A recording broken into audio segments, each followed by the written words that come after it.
Yeah, I mean the show is unbelievable, up to standard from any other top show, or better than a lot of the top shows. Certainly up to scratch for a GCT show. Ground is fantastic.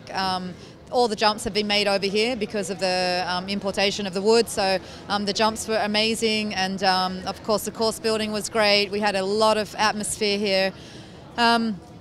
Great sport, top riders. I mean, it couldn't have been any better, and I think, you know, a public that's getting more and more educated and starting to understand the sport, so couldn't be better. I was not happy with myself. I'm very happy with my horse. He really jumped 3 unbelievable rounds. He's never felt that good before, and we're just sort of getting to know each other now. We've had each other for 6 months. So, but yeah, I was mad with myself because I didn't get the stride I wanted to from 1 to 2, and I knew already that I'd lost it, you know, and I came out, and the only other way I was going to win was if he had one, you know, the next 2 had one down, and unfortunately, you know, that's just the way it goes, and I just didn't ride good enough, and I had a really unlucky fault in the class before, and I should have won that class, so I was quite mad in general, but I couldn't be happier. Look, you know, he's just jumping so good, this horse, and you know, we've got a long way to go still, but it's going in the right direction. He just always does such a great job, Liano, and he had mistakes everywhere. You know, there was not sort of one particular fence that you had to be careful for. Every single fence you had to be careful about.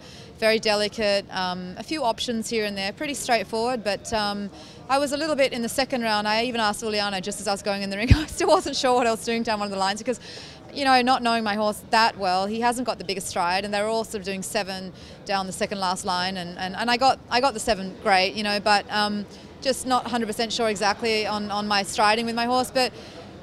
Yeah, it was some tall verticals and wide oxes, you know, as big as any of them are, and I mean it's difficult to build with only 31 in the class, and he did an amazing job. You know, 5 to come back in the jump off is not so easy. A lot of money at stake, a lot of riders trying to do the best they can, and you know, in general all the horses jumped really good. You know, you had to be a fast 4 to come back in the second round, so I think, you know, he really was spot on today. It's getting quite close now. Ludger's not that far behind me. I've got someone on my tail. But yeah, like I said last week, you know, it's really early days, and you know, there's still a long way to go, and I've just got to, you know, keep going and try to do my best, and I've been there a few times before, and see if I can pull it off again, but just as long as I've got my horse in shape. And the key thing is at the end of the day is to be consistent, and that's how I've won it before, and you know, I need a few more results in the top sort of 3 would be great, and then let's see what happens, but we'll just keep going.